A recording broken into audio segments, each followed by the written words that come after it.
Yeah, it does. Okay. Well,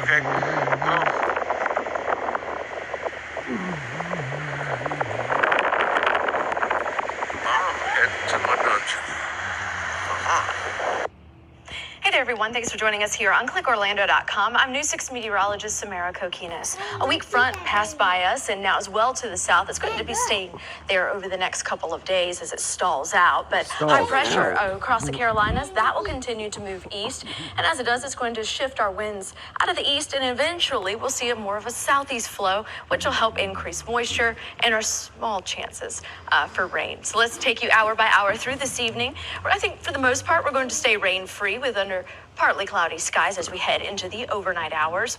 Early tomorrow morning, there could be a touch of fog, but I think we'll have a little bit more cloud cover overhead and maybe a touch of fog across our southern zones. But as we heat up for the day, you'll notice there will be some breaks in the clouds to allow for those temperatures to soar. In addition to that southeast wind, we could see a few scattered showers develop in the afternoon, mainly across Volusia and Lake County, I think, and maybe even Flagler and Marion getting in on the action as well. So your rain chances are minimal. Most of that rain will be gone by about 8 or 9 o'clock in the evening.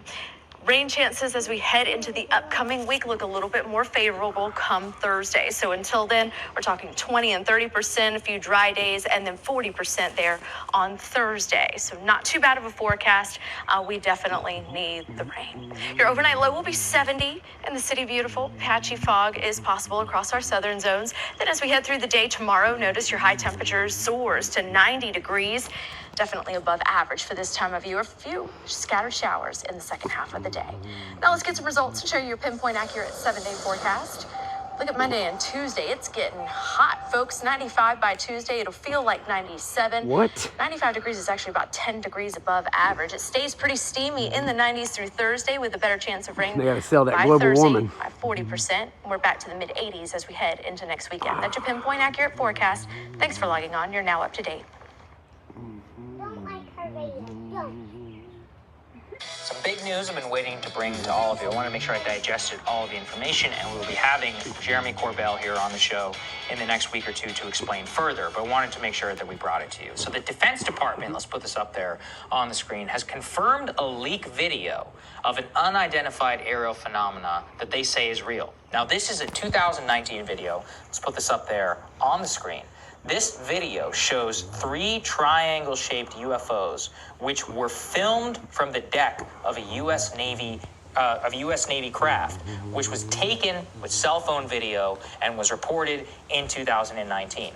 And so what the Defense Department there has said in a statement to multiple news organizations said that these photos were real, that they were taken by Navy personnel. Quote, "As we've said before, to maintain operation security and to avoid disclosing information that may be useful to potential adversaries, DoD does not discuss publicly the details of either the observations or the examinations of reported incursions into our training ranges or designated airspace, including those incursions initially designated as UAP being unidentified aerial phenomena." So, Ryan, just the latest things that we've seen in terms of the UFO sighting, but this one was particularly significant because it showed 3 craft flying somewhat in formation right over this naval air base. And this is the same thing that has happened in multiple different instances of UFO sightings over other military sites, like nuclear sites are always reported as ones. What's happening? Nuclear submarines are another one where this has happened. I've even seen some speculation. I don't want to, what I believe doesn't really matter. I saw an analysis in The Drive, which is a great publication, which tracks these things, where they said it could actually be proof that these are drones from a foreign enemy that are just spying on U.S. military installations. But even if it is, I mean, somebody should get to the bottom of it. What the hell is that, a lot of inquiry. Basically, what happens is they resign into, these people are crackpots or something like that. What the hell is that? In reality, there's something very That's the dust, I guess he was talking about. It seems like we're seeing a lot more of it lately, and I'm curious from your perspective of following a cell phone for longer. Yeah. You think it is a cell phone, so you think the activity has actually been fairly constant over Over how many years do you think? Probably 68, when was it? 1947. So since 1947, really.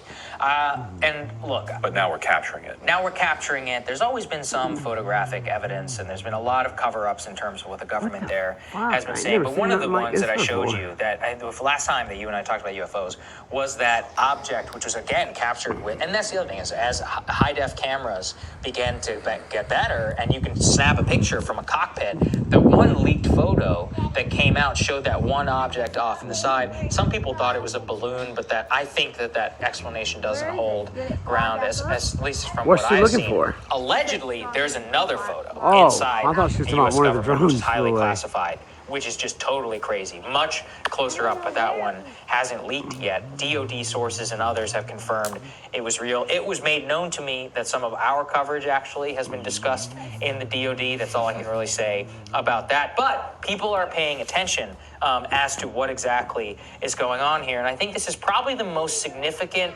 confirmation of a real video incident since 2017, when they just straight up released the Tic Tac object in particular. So anyway, some really cool developments. Jeremy Corbell will be here on the show to explain a little bit more. Thanks for tuning in, guys. And we will have more Rising for everybody right after this.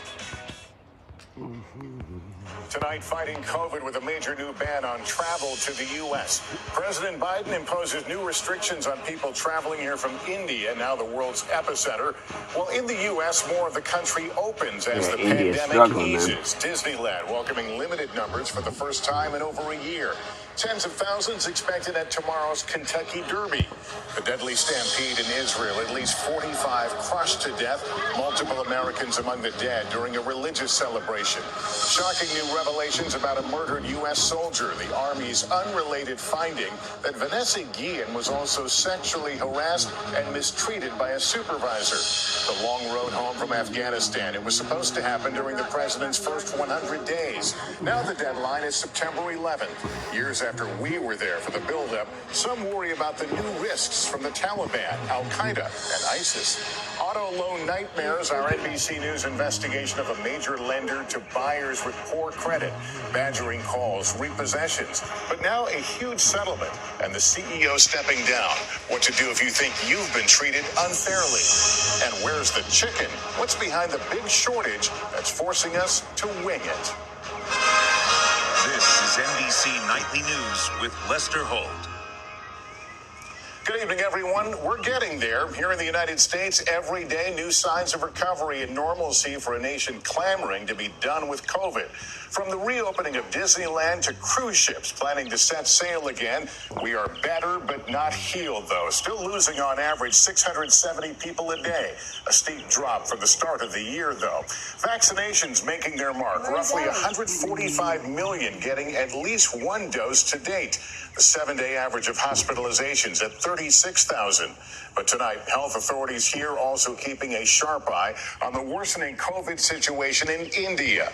The U.S. today announcing restrictions on travelers coming from that struggling nation. National correspondent Miguel Almaguer leads off our coverage tonight. As India's COVID crisis spirals out of control,